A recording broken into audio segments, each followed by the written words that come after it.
Hello, and welcome everybody to yet another episode of Headlock Talk. Oh, snap. Oh, snap indeed. I'm, of course, the Texas gentleman Tanner Pruitt, and as always with me here, the one, the only, Mr. Stephen Grudy. How's it going, Stephen? It's going great, man. How are you? It's a learning experience. Yes, it is. Just to fill y'all in, we thought we had gone live a few minutes ago, but thanks to the new technology that we have here with our friends here at StreamYard. Hi, StreamYard. Hello. We're live now. We're live, and that's what counts. That's what matters. That's Absolutely. really what matters. We thank you to whoever you are, wherever you are out there, for tuning in, and thank you for your patience with us, of course. If you're out there, drop us a comment. Talk to us about how, I guess, how much you liked or disliked AEW's Full Gear tonight. Let us know, because that's what we're doing. Mm-hmm. That's what we're doing. That is here. what we're doing. Mm-hmm. So yes. While you're here, make sure to hit that subscribe button wherever you're listening to podcast, or rather viewing this on YouTube, of course. If you're viewing this, hit subscribe. If you're going to be listening to this afterwards, make sure to subscribe to wherever you're listening to podcasts: iTunes, Spotify, Google Play, Amazon. We're on all the things. All the things, so, really. Yeah. Yeah. So hello out there. Goodness. Did we intro ourselves? I'm the Texas gentleman Tanner Pruitt, and you are the one, the only, Mr. Stephen Grudy. Yes. Hello. Hi, Stephen. Hello. Hi, Tanner. How are you? I'm tired. Yes. Yes. Me too. But I'm learning new things all the time. Yes. How are you, Stephen? I'm good, man. I'm good. Yeah. I am also very tired. This is a long pay-per-view. It was very long. But it was very good. It was very good. Indeed. It's been a good show. AEW Full Gear was tonight, as of the time of this recording. All good things here, my friend. Stephen, what are your initial thoughts here on the show? And we'll dive deeper and obviously dissect the whole thing. But what are your thoughts on the show? Yeah, for sure. I thought it was a very good show. It was very, very good. It definitely had some. I said this before. No show's perfect. There's going to be some lows or some things that aren't as good as the other parts, but you kind of have to have those things to really appreciate the high points. And this show had a lot of high points, a lot of very, very, very good moments, very, very good matches. Yeah, I really, really enjoyed it. I will say, for me personally, it might have suffered some pacing problems, perhaps, but all in all, I thoroughly enjoyed it. Well, good. I thought that it was a very good show. Our good friend Mags out there, Mags, if you're watching this at any point, hello. How you doing? Hi, buddy. Mags had pointed out in one of the chats that we're in that he felt as though this was one of the best AEW pay-per-views, one of the better ones. He said, of course, I said, I think he was saying like going back to Full Gear, not Full Gear, Double or Nothing. Double or Nothing, yeah.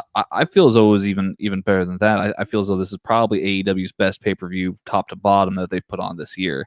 Yeah, I mean, you can certainly make that argument for sure. I think with really what's most indicative of that is just that they keep getting better and better. It's either Double or Nothing or Full Gear, possibly for like their best pay-per-view, and I'm talking about the Double or Nothing from this year and the Full Gear from this year. And so it just shows you that AEW's pay-per-views really, really do keep getting better and better, every single one. Yeah, no, absolutely. So we should probably, I guess, start with the top of the card here. For sure. Kenny Omega versus Hangman Page actually opened the show. I actually fully expected them to be somewhere in the middle of the card or even main eventing, perhaps. But these two told a really, really great story. I don't think this is the full culmination of their storytelling. No. They obviously have a path that they're going down here with this story, this feud. I felt as though, particularly specifically, I guess, regarding the match itself, this is probably Kenny Omega's I guess, star singles performance, I guess, since actually leaving New Japan. I really felt the New Japan Kenny vibes here with this match. Absolutely. Yeah. And then, they had the they had the ladies come out with the brooms and they had the cleaner, Mhm. you know, so they were certainly trying to portray that, so to speak. But yeah, I completely agree with you. I mean, obviously we had that great tag team run with him and Hangman, and we've seen Kenny have great singles matches already in AEW for sure. I mean, we had Kenny Moxley, which is still one of my favorite matches ever. But even like way further back, we had like Kenny versus Shima, and that was a really, really great match. So we've seen really great singles matches from Kenny, but I do agree with you. This felt like classic Kenny. This felt like New Japan Kenny. It definitely had that same explosiveness. You know what I mean? Yeah, absolutely. And a shout out here. Thank you, JJ, for tuning in. We appreciate that. Hi, JJ. So yeah, I mean, this Kenny match, man, it's been really quite, I guess, a long time coming, I guess, for his singles run, Right. and his show, his show and his performance here in this particular match. I like I said, I do get the New Japan Kenny vibes out of this here. I thought it was a fantastic opener, if a little bit surprising that this was this early in the card. It was very surprising for me. I mean, I don't know, but also looking at this card, I don't know what they would have put on first, because like they could do the Orange Cassidy versus John Silver match first, but that would almost be a little bit too lackluster for an opener, and then all the other ones kind of wouldn't make sense either. So I mean, surprising for sure. Definitely not a bad move, them putting it on as the opener. No. At the end of the day, like it was a very, very good match. I don't think it going on first was like to its detriment or anything like that. It was just very surprising out of the gate. And the only reason that I have a quote unquote problem necessarily with it going up first on the card, and it's mostly my fault, is I kind of gotta ease into a show personally. For me, I have to ease into where I'm giving it my full attention, right? And a Kenny Omega and Adam Page match is obviously a great way to grab my attention, but they have a way of putting like lots of little tiny details in the match, right? And that's very important to them. That's something that they've said is very important to them in the past. And so no matter how great I think the match is, because I do think it's an absolutely great match, I'm sure there's details I missed because it was right at the opener. And like I said, that's my fault. That's my problem. That's not their problem. But I don't know. I felt like I needed to say it.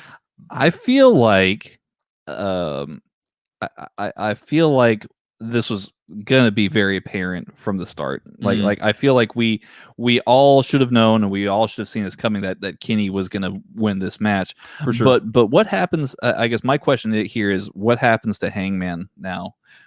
Where does Hangman go? I mean, this has got to be a tough defeat for him.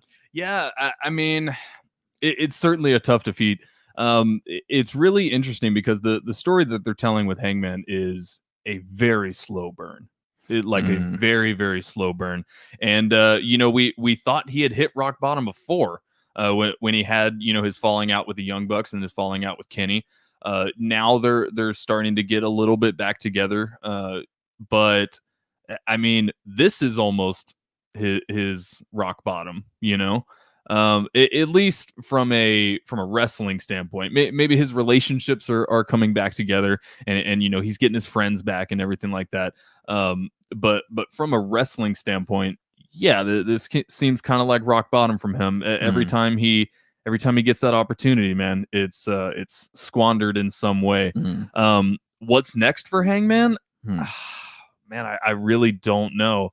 I mean, they could bring back the Dark Order thing that they had teased for a little bit. The only problem I have with that is that the Dark Order is not.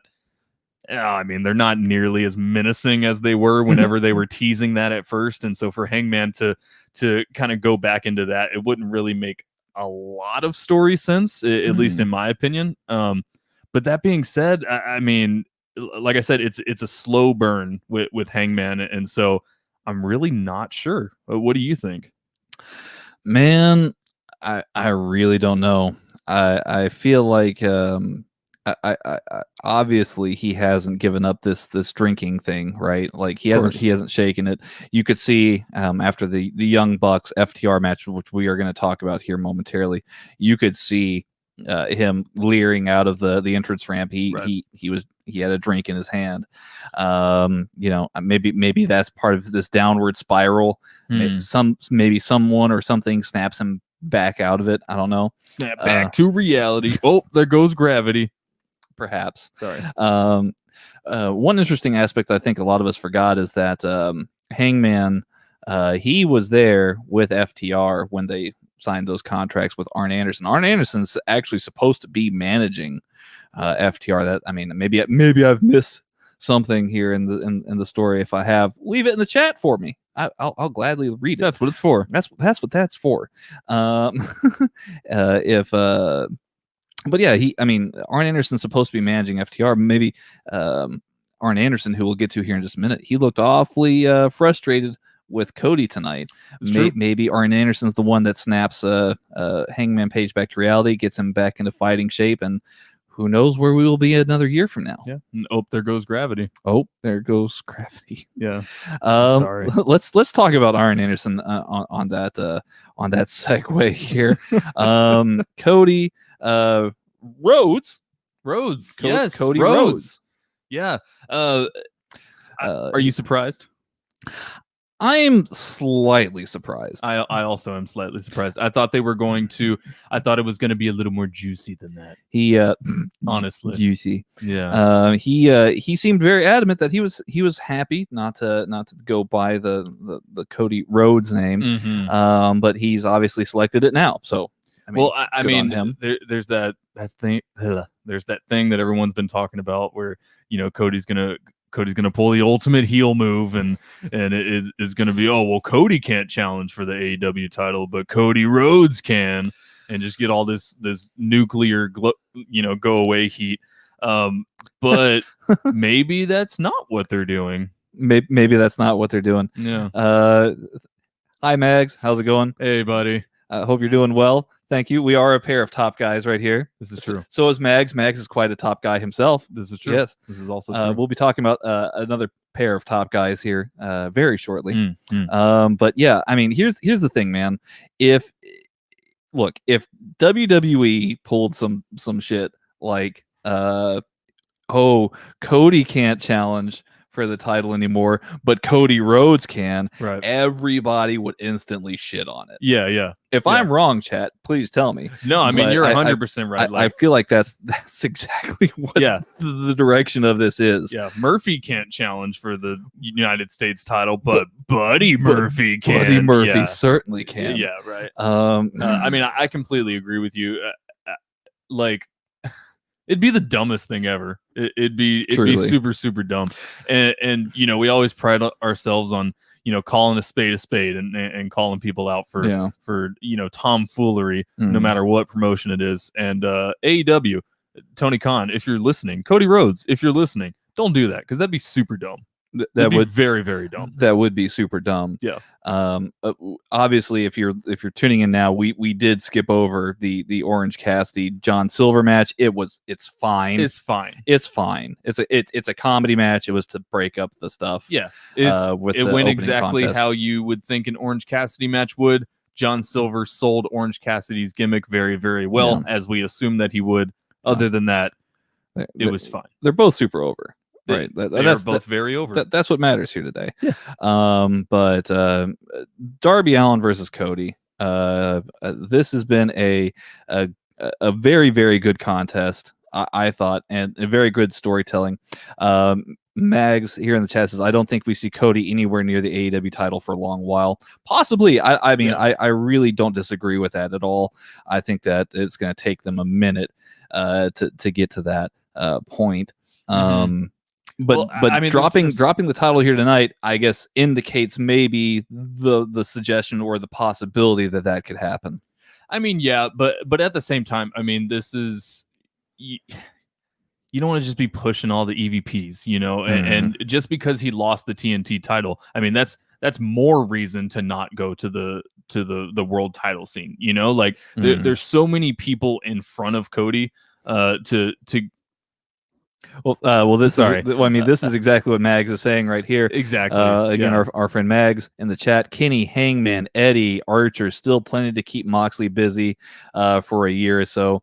JJ says much respect for how Cody gave Darby the title. Absolutely. I mean, Darby he got over pretty big in this match here. I mean, this is a pretty big handing of the torch off to Darby. Cody's done a great job in, I guess, establishing the TNT title, right? I feel as though it's absolutely necessary that this was going to happen at some point. Darby is certainly, I would say, a legitimate person to take that title and take in the right direction. Obviously, they've set up a new feud here at the close of the match. Right. Obviously, with what's his face? Brian Cage and Ricky Starks. Yeah. That looks like it's a feud going on there. So yeah, it's gonna be fun. Yeah, I mean, I actually really enjoyed this match. It went very, very similar to their last match. Honestly, I mean, I don't really know much else to say about that. If you liked that last match, which I really did, this one's very, very similar to it.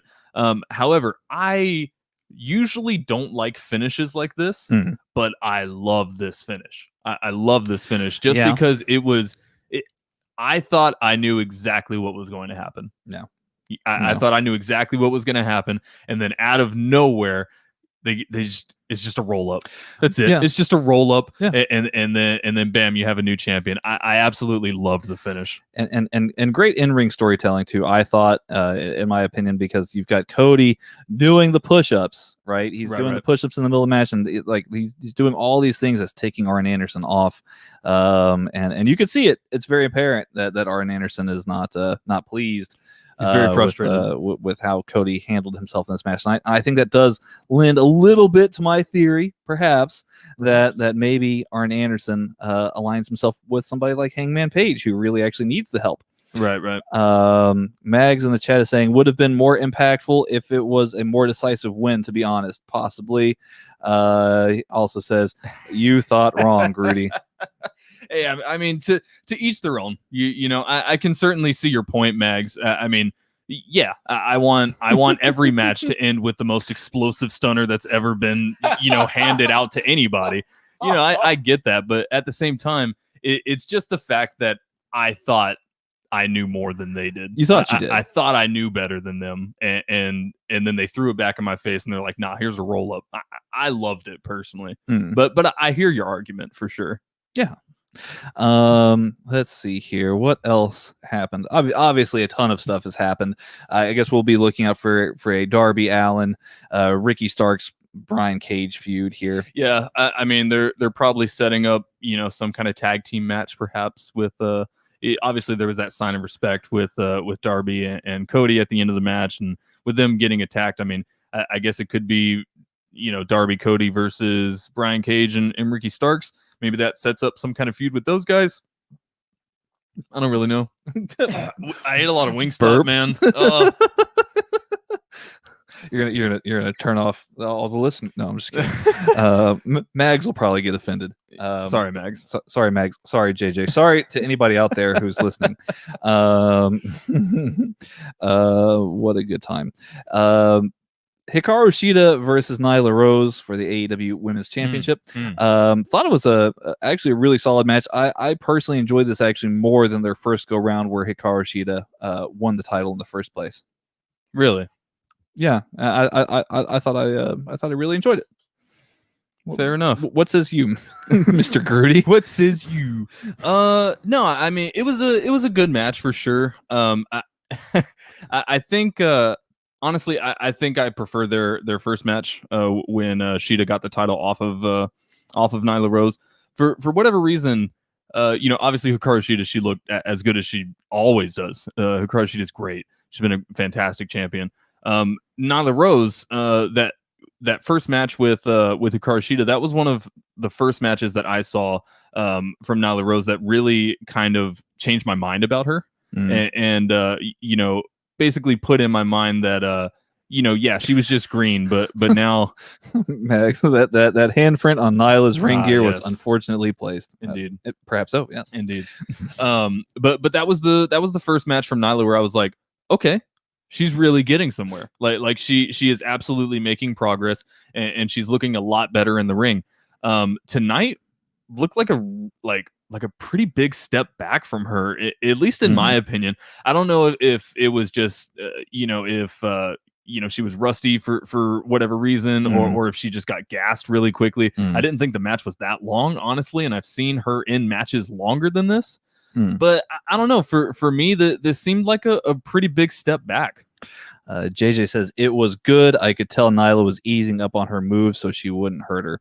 Yeah, that is true. You could tell that at one point, and I think I definitely pointed this out to you. But like there was a spot where Nyla was gonna, I guess, give her like a bonsai drop, basically like a standing bonsai drop, and it just looks like she just like went ahead and just sat on Hikaru Shida, which I mean,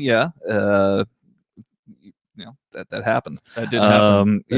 There was some spots where you could definitely tell there was some hesitation, but then also, like, I guess for me as the match went on, because I feel like this match was exceptionally longer as well, that these two I guess Hikaru Shida like still had a lot of energy reserves. Like her stamina was still really, really high up in that match. Yeah. But Nyla Rose was getting kind of gassed out, and getting a little bit tired.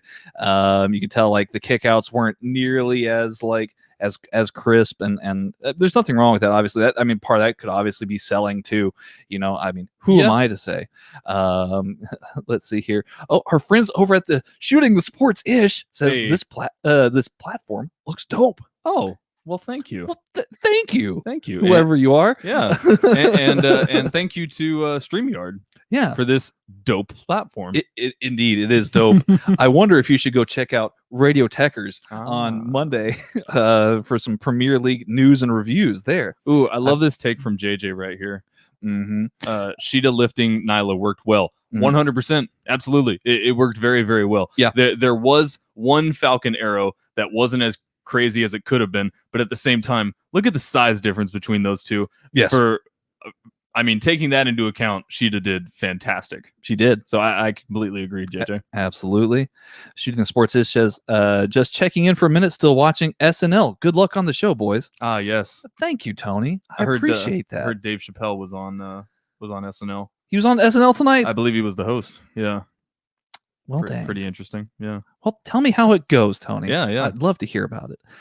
Mag says, I agree with Tanner about the length of the match. That was an issue with the card as a whole. Not every match needs to be 20 minutes or yes, we need ebbs and flows, Mag says.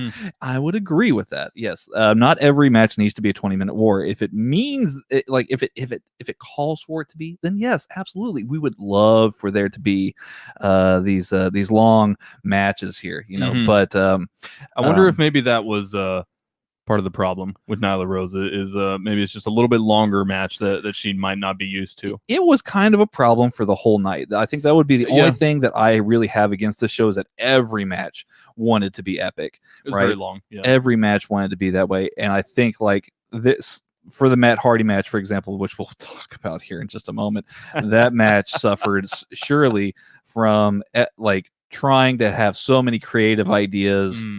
And it just went on and on and on. But fun times with that one. Steven. Yes. This is the part of the show where I stop relying on my notes here.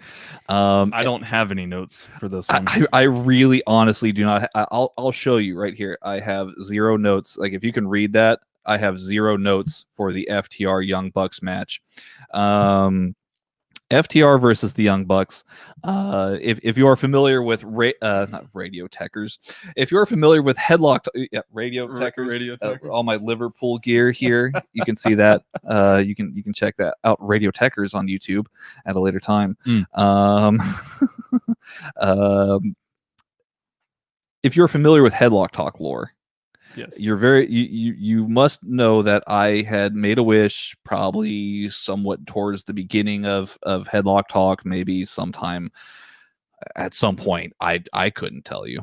I've been around here for a while. Yeah, we've had a lot of wishes. We've had a lot of wishes on if wishes were fishes. As far as FTR versus Young Bucks, that's a wish that I had. I wished for a we've never mentioned FTR on Radio Techers. This is true, Mags. We have not. Yeah. Goodness.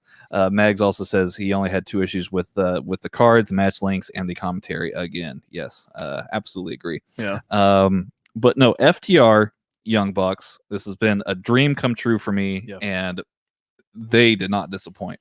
Yeah, I mean, in my notes, I literally just say that match was effing crazy. No words, no notes, effing incredible. There's really not a lot that I can say about this match that's going to do it any justice, really. I mean, this lived up to, I think, both of our expectations, blew both of our expectations out the water. The finish was perfect. Yeah, the finish was absolutely perfect. I mean, the pacing of the match, the brutality of the match, the technicality of the match. I mean, honestly, it was beautiful. It was beautiful. It was a truly beautiful match. The thing that we're going to hear online for a long time, probably at least for the rest of this year, right, is how does this match compare and stack up with the Young Bucks versus Omega and Page from AEW Revolution?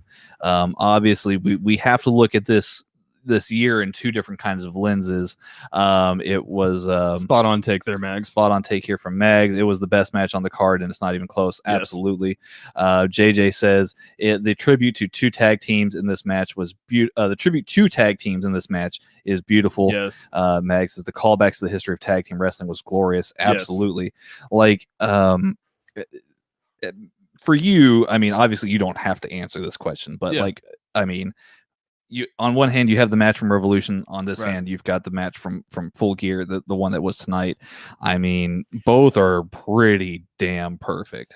Both matches are perfect in what they were trying to accomplish, honestly, and they are 2 different styles of matches, I would say.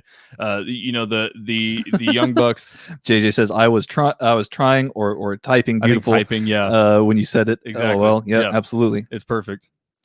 Great minds, JJ. But yeah, I think both matches are perfect in their own way. The Young Bucks and Kenny Hangman match, it was very much a story match, and they told that story in a very, very beautiful way. Whereas this match, it definitely did have story going into it, but this was a work rate match. That's what this was. This is the 2 best tag teams in the world, showing you why they are the 2 best tag teams in the world. Like, there's so many things that I could detail into this match. Like everything from the ring gear, like the first off, the entrance ring gear. Let's talk about that. You had FTR coming out in these football jackets, and like old school, really reminiscent of the 4 Horsemen. Right. Like it fits their whole ethos, right? And then you had the Young Bucks who are dressing like, the Rock and Rollers or the Midnight Express, or the way that the Young Bucks do. Like it's 2 different, like vastly different types of wrestling fashion for the Queen of NE, if she's out there. Howdy, Queen, if you're out there somewhere. And then like you have like I guess the color choice was also interesting because as our friend JPQ pointed out on Twitter at Big Paws on the Pup, hi JPQ if you're out there somewhere, the FTR was wearing Boston Celtics green. The Young Bucks were wearing the gold and yellow of the LA Lakers. Those classic rivalry in basketball, this classic rivalry in wrestling. It kind of embodies a lot of things, and you had these callbacks to like the Hardys and the Dudleys with the 3D and the Swanton Bomb, the Twist of Fate, DIY. You had to call it back to DIY, which was kind of crazy. That I mean, blew my mind. Excalibur was like, "Oh, call back to DIY," and I was like, "What?" Both of us were like, "Whoa, what?" What are you? What, like, I didn't even know that you could say that. Yeah, seriously. I jokingly said that WWE's lawyers are typing up a cease and desist letter as we speak. Like, Mag says this beats the Revolution match by a long, long way. Wow. Ooh, man.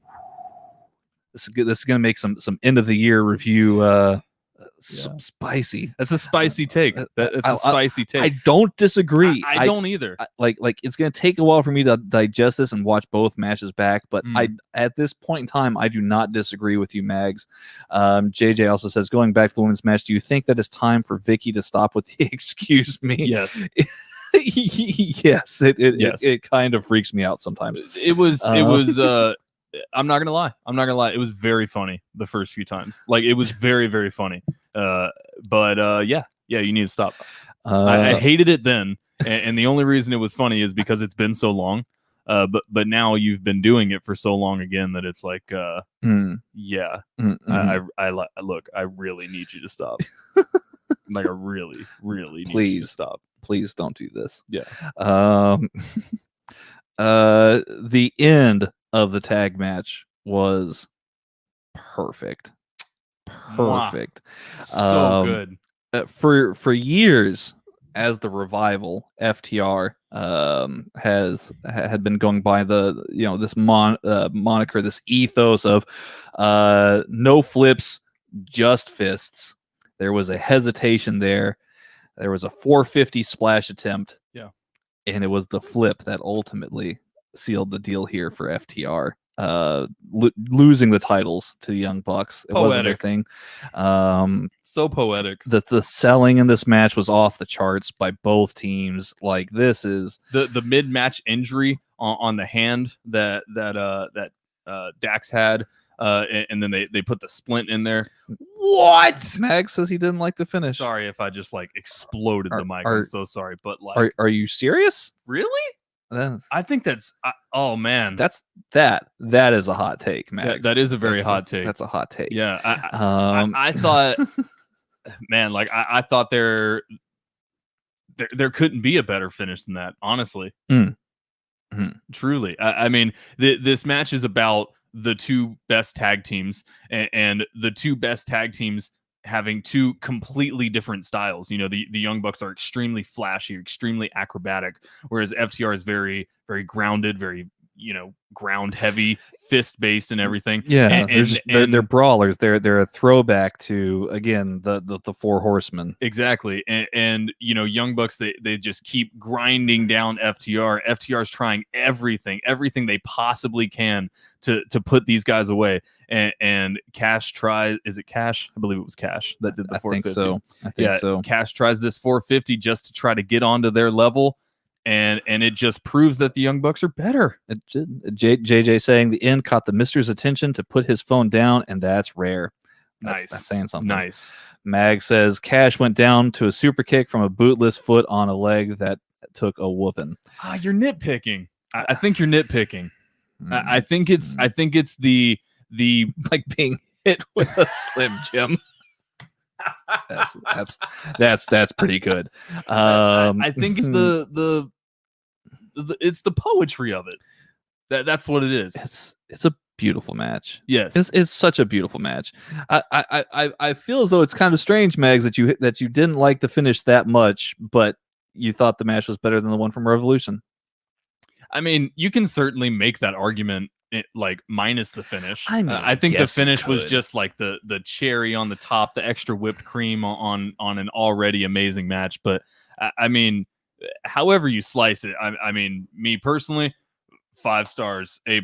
I mean, there's maybe more than 5 stars. Honestly, maybe more. There's not a lot that could make this match any better. Yeah. It was fantastic from start to finish. Exactly what I wanted. My God, it was good. I'll have to watch it again. Indeed. The next match was quite the departure from this. Yeah. What was the Elite Deletion match? Let me see here. Mags is saying it was a beautiful match. Granted, it's the only part I didn't like. Fair enough. This isn't the end of them, though, JJ says. Yeah. Indeed. Yeah. I do not think that this is the end of the Young Bucks and FTR, not by a long shot. No. Not by a long shot. I think that was, I feel as though it was telegraphed with the stipulation. I hate the stipulation so much that if the Young Bucks lost, then they're done with tag team wrestling. We obviously know that that's they're the Young Bucks. They're the Young Bucks. What do you like? Seriously, no. I love the sharpshooter bit. Yes, the sharpshooter bit was pretty awesome. Absolutely. But yeah, no. I feel like the stipulation telegraphed that the Young Bucks should win, right? Yeah, no, I feel as though there's going to be plenty of FTR and Young Bucks matches here. I've got a good feeling, and they're all going to be they're all going to be very, very good. Dude, this is their this is the first time that they've ever had a match. This is their first match, and it's already this good. It's there's no way that this is the end. No. We're going to have sagas of matches between these two teams, and I personally cannot wait. Here's to hoping. Yeah, here's to hoping. So this match with Sammy Guevara and Matt Hardy. Yes. The Elite Deletion match. There was monster trucks. There's fireworks.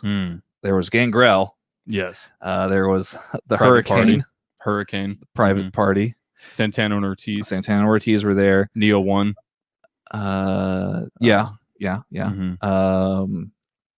There was a callback to a cringeworthy callback to the incident from hey, our good buddy Mike. Hey Mike, how's it going?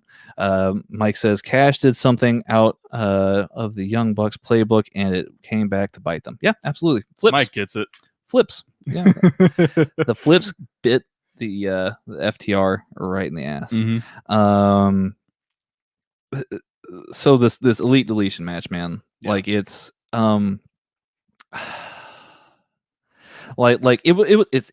it's fine. It's a fun match, right? Fun. It's that's exactly like what the Orange Cassidy and John Silver match was supposed to be, is to break up, from you got serious and then you got a comedy match, something light, refreshing. It's good. It was so cringeworthy having them kind of do the playback to the Sammy Guevara with Sammy Guevara hitting his head on concrete and then bleeding all over the place, and that's really the only part of the match that I did not like. I thought the match itself was very fun. JJ says good old golf cart, can't forget that. That's true. Good Spanish God. Spanish God golf cart. As a callback to that. Mike is saying that's why it was poetic. Again with the tag match. Mag says this is a decent cinematic match, but incredibly messy. It felt like every deletion match idea was thrown into it. Yeah, absolutely. I could certainly see that. Yeah, it felt light and playful, and then by the end, it was like it was almost like I was watching like Halloween for the first time. Like Matt Hardy turned into Michael Myers towards the end, and it was like there's something evil going on, and then we're supposed to cheer for him because there was even like music going on. I don't know. It was I have written in my notes here that it went from extremely absurd and kind of cringy to extremely uncomfortable, and I thought the match overall was fun. It was a fun match for sure, but that callback to the injury scare for Matt Hardy, a bit unnecessary, a bit uncalled for in my opinion. I don't know who the Elite Deletion was for. I don't know. Mag says, and it was clear it was filmed in parts. Yes. Yeah. Also true. Also very true. Look, AEW, you're never gonna touch the Stadium Stampede match. You're never ever gonna get close to it. Not many people will. Not very few people will. And I don't know. I wouldn't be surprised at all if Matt Hardy and Sammy Guevara agreed. Let's do a repeat of that spot because it's gonna freak some people out. It's funny. Right. But I mean, in all seriousness, that was probably one of the scariest moments, if not the scariest moment in Matt Hardy's career, him hitting his head on concrete like that. So it was certainly the scariest moment in my watching of Matt Hardy for sure. Joke's on us. They got us. Yeah, I don't know. I thought it was a bit much. I mean, shame on us for caring for caring about this wrestler. Shame on us. Your health. You got us. I thought that was a little much in my opinion. The match itself, It was fine. It was fun, but JJ says yes. JJ says the fireworks confused me. Almost everything in this match confused me. I'm not gonna lie. It didn't make a lot of sense. It was very very yeah. I mean, Mags put it very well. It was incredibly messy. I do agree with that. That being said, I mean, the hurricane was there. There were fireworks. There were people going through tables and jumping off ladders. Look, I'm a simple guy. When I see weird, absurd things like that, it puts a smile on my face. It's fun, but like, does that make it an incredible match? No, but it was fun. It was. Yeah, it was a fun match, I thought. Anything else regarding the final deletion? I mean, we had Gangrel like show up like out of nowhere with hurricane helms. Yeah. That was strange. WWE they don't own that copyright on hurricane helms. Oh huh? No. I mean, this has been long done. Okay. Mag says Glover Texiera just subbed Thiago Santos. Thank you for the update to the UFC show that's going on, Mags. I can't wait to hear 5 rounds, which you can check that out also on the Shooting Sports-ish network. I don't know if Tony's still around. Mike JC, our good buddy Mike Charlip. There was no need for Hurricane or Gangrel. I mean, probably not. But, there was no need for any of this, really. But his JJ says his wife playing piano at the end. Yeah, absolutely. Also, apparently his father-in-law. Driving the truck. Yeah, Senior Benjamin. He was there. Senior Benjamin driving the truck. Rebby playing the piano. She's actually a very good pianist. Yeah, absolutely. I enjoyed her playing. I don't know what song that was or what arrangement was, but it was very pretty. It was very nice. I can't tell you much about piano music. I don't know. I tried playing piano before. Yeah. It's very difficult. It is. I almost learned it back in community college. It was part of the music theory course. See, this is a wrestling podcast, but I'm going to tell you about music theory. Do it. We had to learn it on on piano or on keyboard. That's how like all of our tests were taken, where we had to learn music theory and then be like, oh yeah, this is the F. This is the F note. I can play. I can play Heart and Soul. That's the only thing I can play. I think that's like one of the first things that everyone learns on piano. But I always had a problem with the splitting of like the independence of the two hands. You know what I mean? Mm-hmm. Back to wrestling. Anyways, back to reality. Oh, there goes gravity. There you go. So that's what brings the viewers in is the Eminem reference. So this was a fun match. Yeah. If at parts deeply cringeworthy, but it was fine nonetheless. Yeah. We got MJF versus Chris Jericho, which was fun. Yeah, it was a fine match, I thought. Nothing incredibly like mind blowing about it. But MJF is now in Inner Circle. Yes. Steven, thoughts? Yes. Cool. Yeah, cool. I mean, Chris Jericho and MJF, like they're the two best talkers in AEW right now, and so at the end of the day, I mean, we're gonna get some great segments out of this, some absolutely great segments out of this.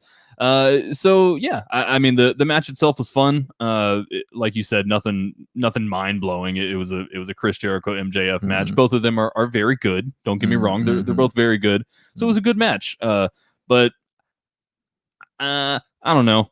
I was at this point in the card, I was like, all right, I need to see this Eddie Kingston John Moxley match now, and I was kind of just like, okay, let's get this over with.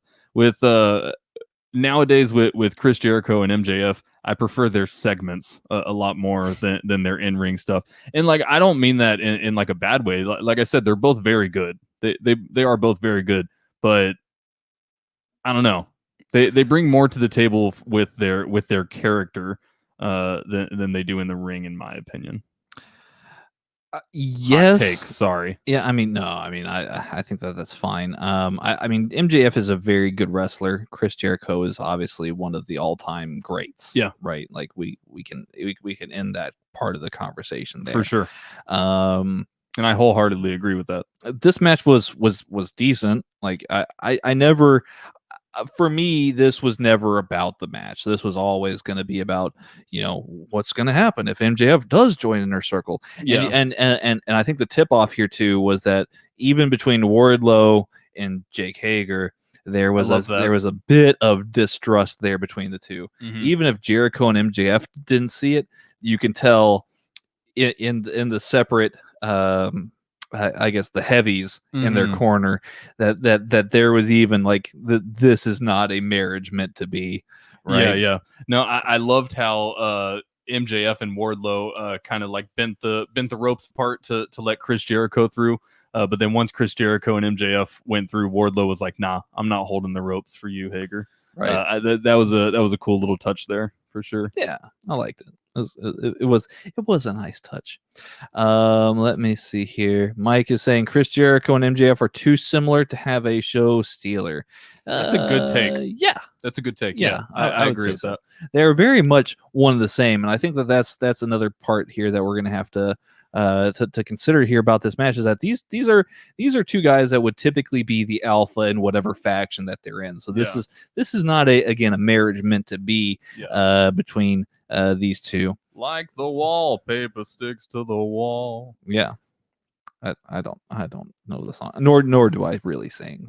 I would join you, but I know that whole segment because I've watched it like 17 times. It was absolutely great.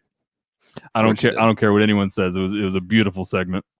JJ says I skipped their match. I will never acknowledge him to spicy.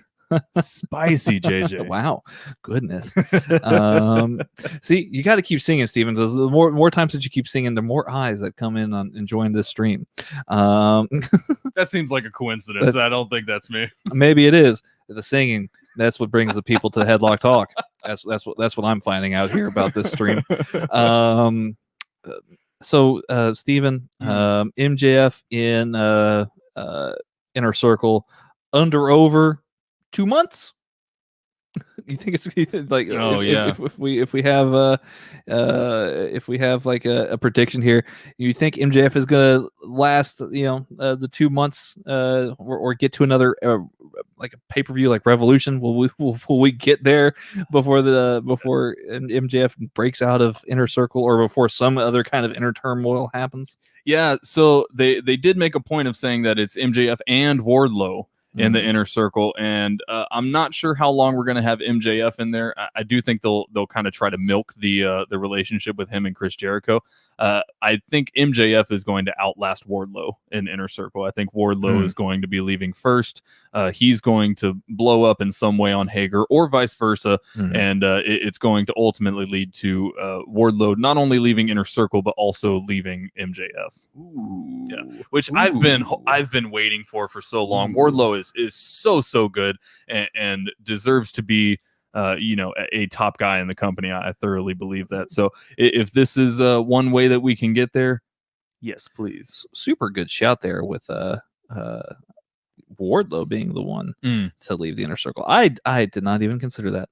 I don't know why I didn't. I should have been smarter about this. I don't know, man. I'm always thinking of avenues for Wardlow to go up in the company because I truly think he is. You love him, dude. Like, and it's not even just like me just loving Wardlow. He is like undeniably one of their best talents. He's a beef mountain. He's so good. He's so good. Oh goodness. JJ says your show is mild compared to a lot I've listened to. That's the most I'll be controversial. We just have fun here. Yeah, I mean that's truly what we do. Absolutely. Like the wallpaper sticks to the wall. So yeah, no, good stuff there. Let's actually use the word controversial here as JJ brought up. Yes. John Moxley faced off with Eddie Kingston and he sure did. He sure did. Very violent match. The I Quit match with the two of them there. It had barbed wire. It had tacks. It did. It had chairs. It had chairs. It had violence. Probably not nearly as violent as the Lights Out match that we had last year. But this is still a very violent affair. It was a little shorter than that match too. I think the Lights Out match was rather long. Lights Out match was very, very long. Mm-hmm. I would say that this match here in particular was a lot of fun. Mm-hmm. I really enjoyed it personally. It was violent. If you like death matches, if you're into like GCW stuff, mm-hmm. Then yes, this is a really, really good match here. The story is so heartbreaking for Eddie Kingston, though. Truly, yeah. I mean, this match, like he talked about how he gave up, giving his mother grandchildren, or gave up getting married for this belt, this title, and Moxley, told him in the promo, like, it's all for naught, basically. Yeah, right. You made a promise to your mother that you can't keep. Yep. That was an absolutely brutal promo. Very, very, very touching story going in here. Very brutal.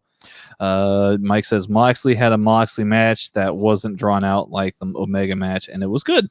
I agree with most of that take. It was a good match. It was brutal. It was violent. It's exactly what we assumed that it would be. Absolutely. I mean, Moxley, he's not just the deathmatch guy, but he is definitely one of the best deathmatch guys out there, in my opinion.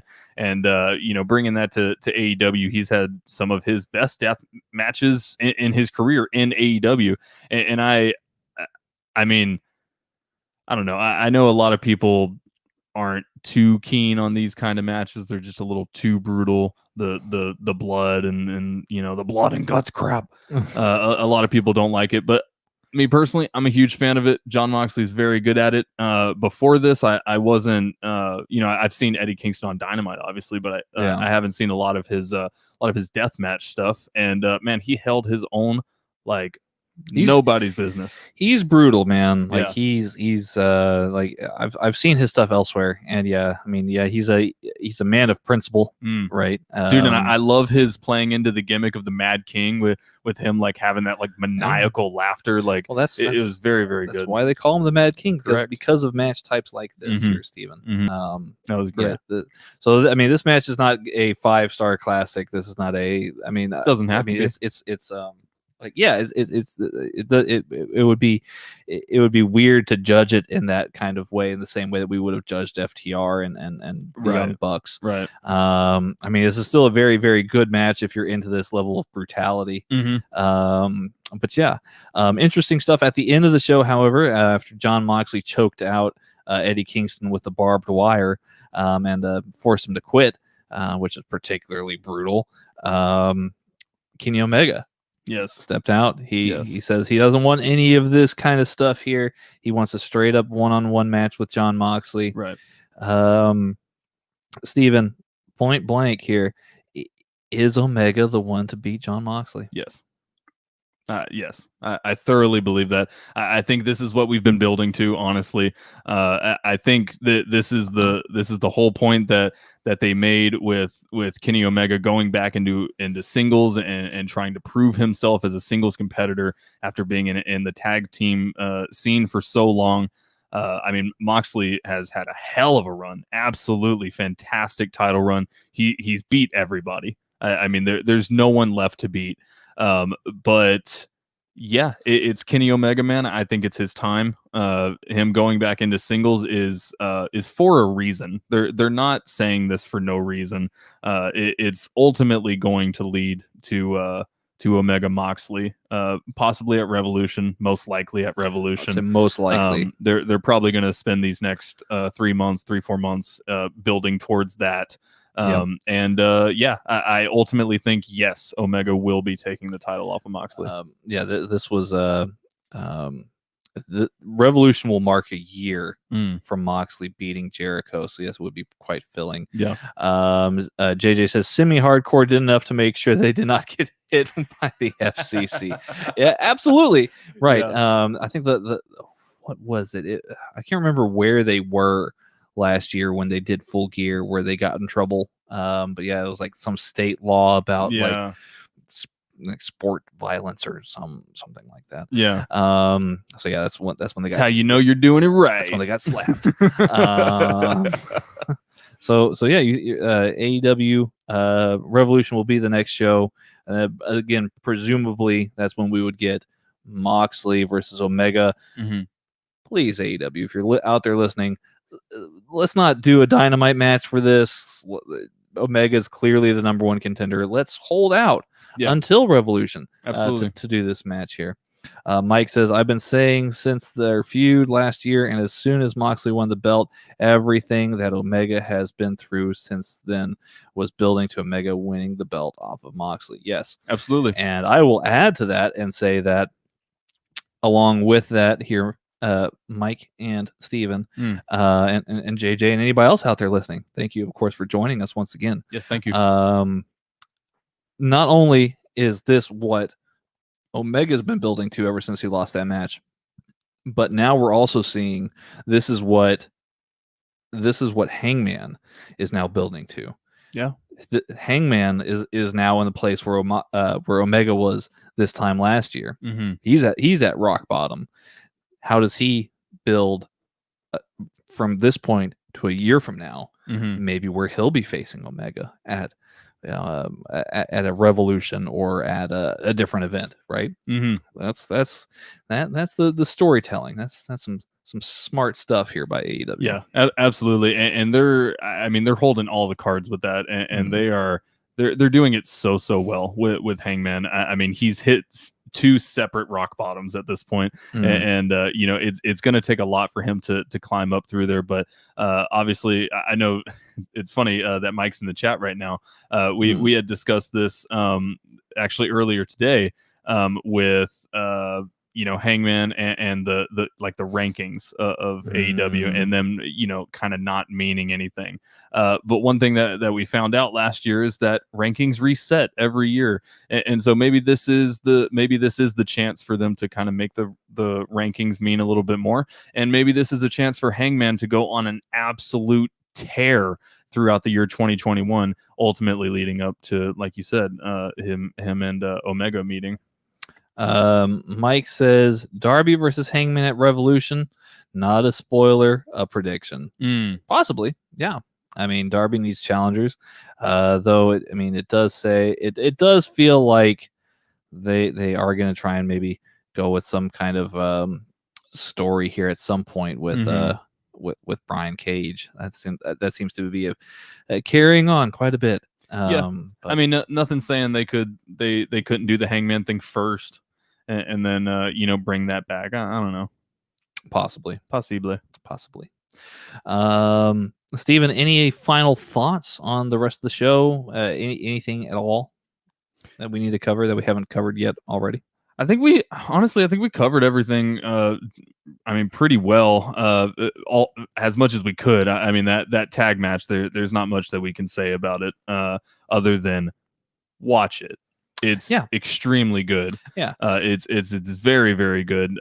Like that match alone, seals the deal on this pay-per-view being very, very good. Right. But I mean that match, as well as the Hangman and Omega match. I mean those 2 matches right there, it justifies the last 2 months of Dynamite. Like they were so good. The culmination of the stories and going into those matches and coming out of those matches, it validates everything before it and makes me excited for everything coming ahead of it. And props to AEW. This is a very, very solid show. If you're watching this stream live or listening to this show, or if you're watching it later, listening to it later, whatever.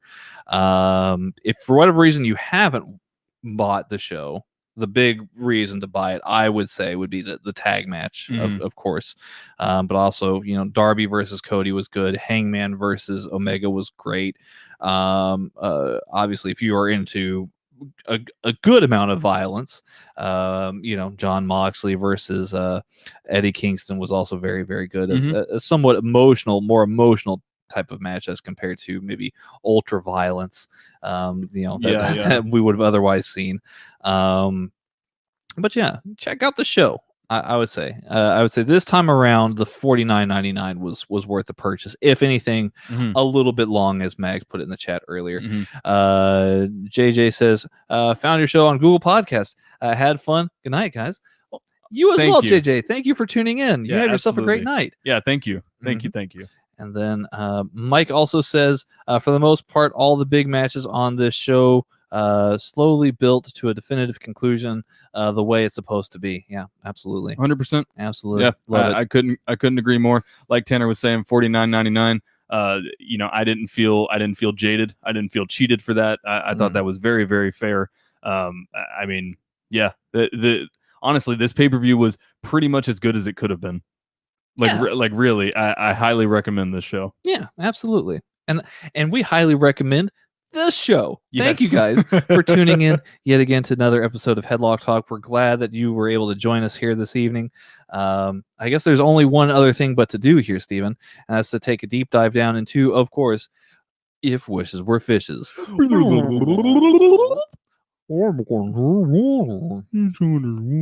Yes. If this is the first time that you're tuning into Headlock Talk or watching us live, we play this nice fun game here at the end of our show called If Wishes Were Fishes, where Steve and I each take turns making a wrestling related wish, and the other grades said wish in terms of actual fish. Yes, indeed. We don't actually have fish with us, but we are grading these wishes with fish. Peeling back the facade. I know. We're live now. I know. If we had fish, we should get like little squeaky toys. No, I don't. Oh, squeaky toys. Okay. I was like, you're going to get like a bag of fish. No, not a real fish. I'm not a monster. You made the grasping motion. Like we had like a bag of fish. No, it's like a squeaky fish. Then we're going to have like all the animal rights people all over us. And that's just one thing. I just can't. No, I don't need that. I can't. Yeah. I definitely don't need that. Yeah, no, like a little squeaky fish or maybe several squeaky fishes. Indeed. Anyway, several squeaky fish.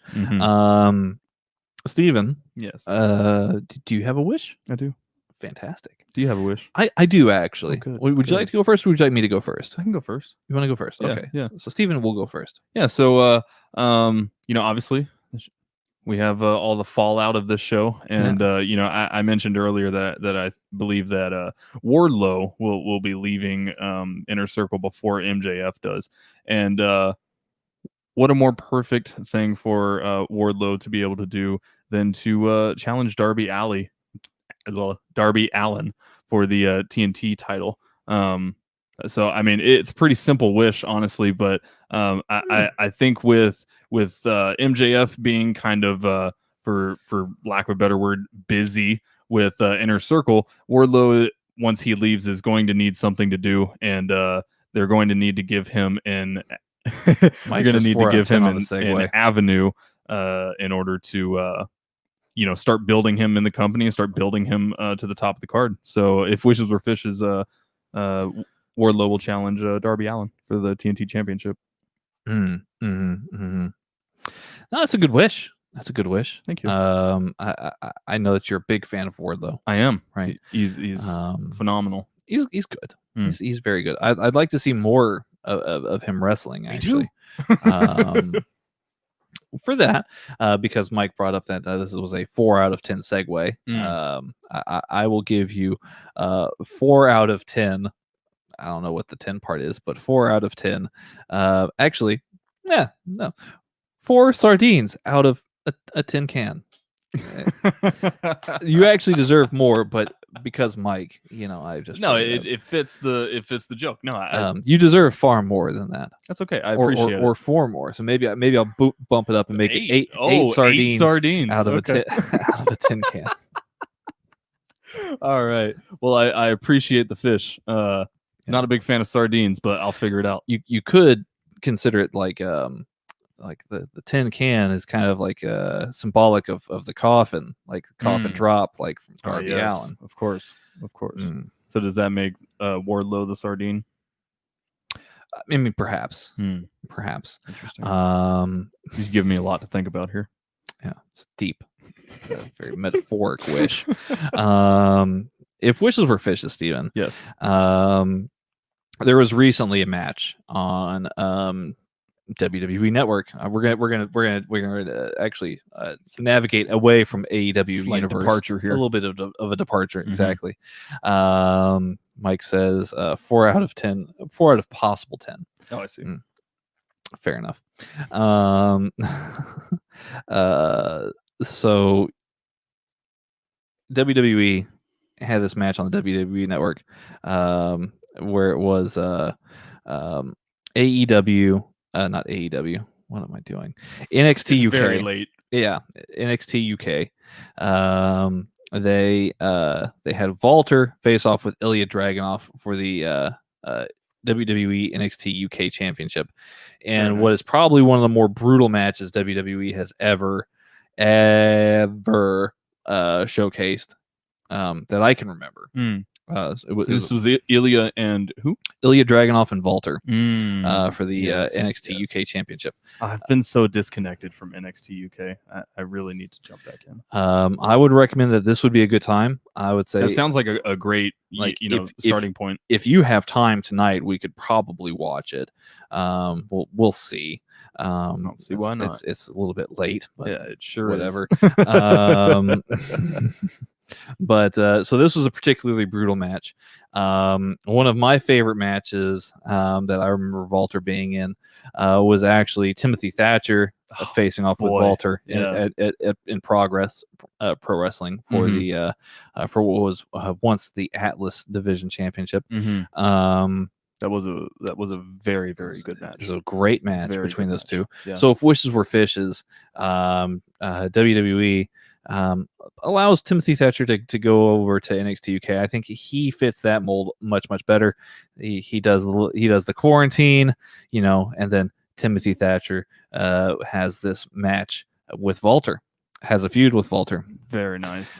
Mike Charlotte at Mike JC says, I saw John Silver's Tough Enough entry video from 5 years ago because YouTube algorithm. Oh, nice. Oh, a little blast from the past there. Nice. How'd it go, Mike? Yeah. But yeah, no, that's if wishes were fishes, Timothy Thatcher versus Walter, NXT UK Championship.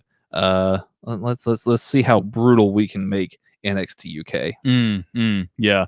I mean, that's a beautiful wish. Honestly, that's it goes down.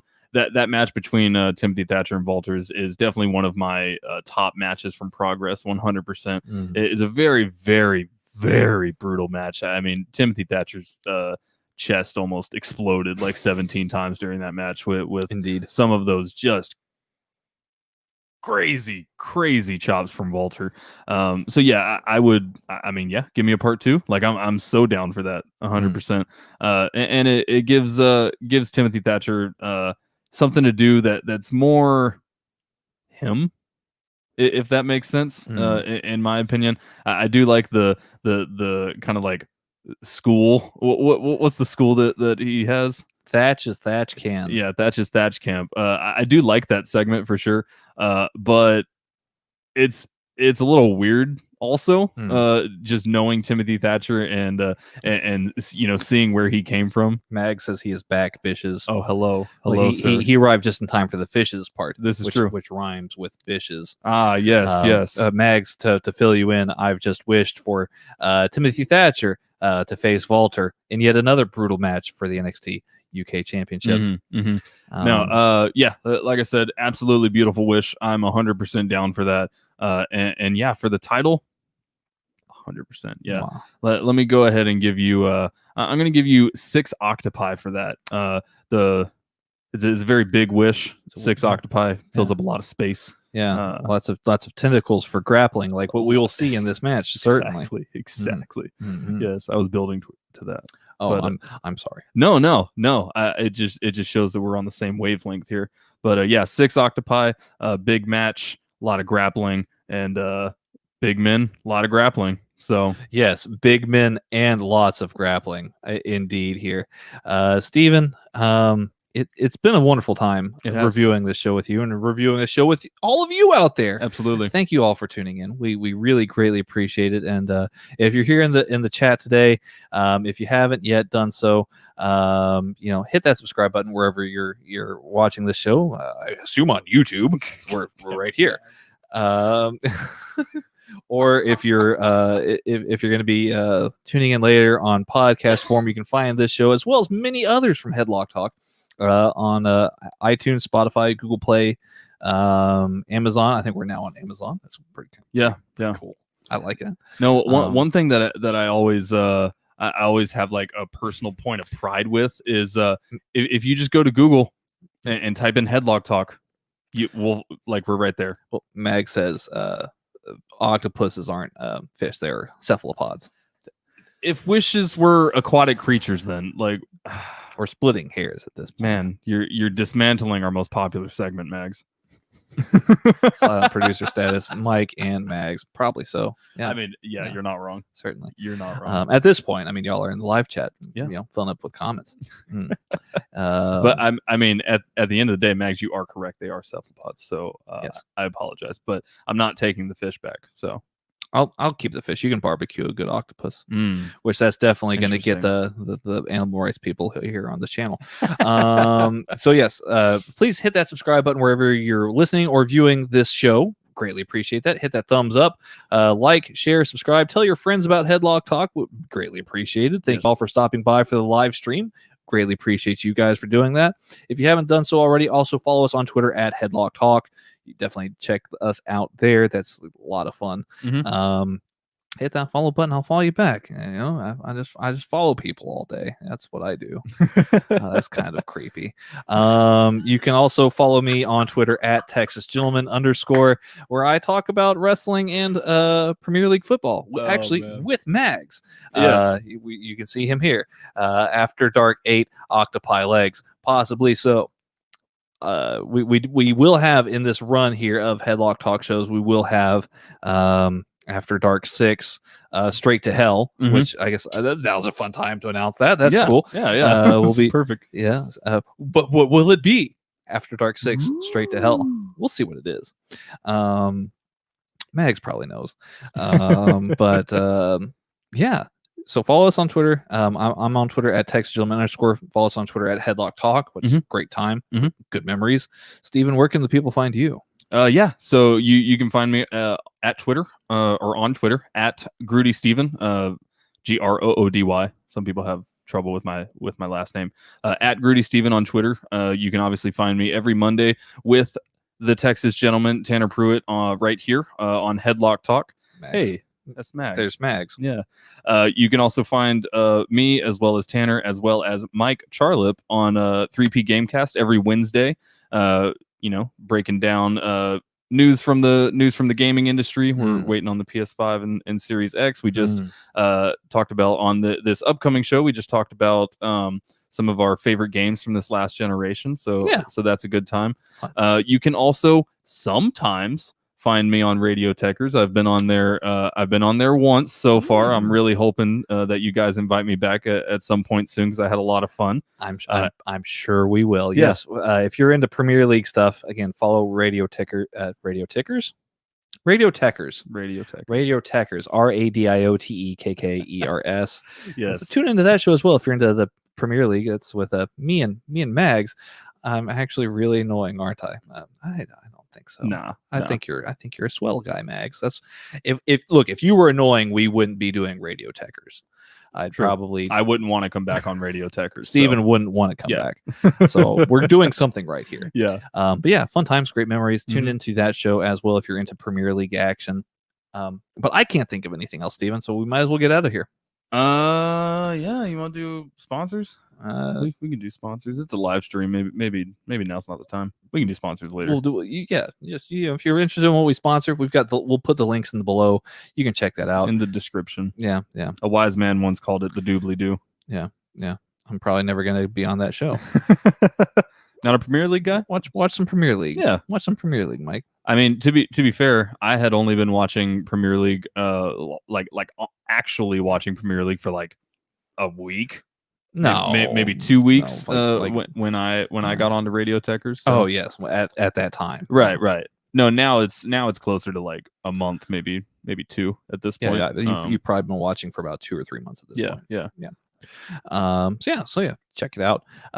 We've drawn out this ending to the show for like 5 minutes, so we'll get on out of here, guys. We know it's late. Thank you guys for tuning in. Yes, Whoever you are, wherever you are. I'm of course the Texas gentleman, Tanner Pruitt.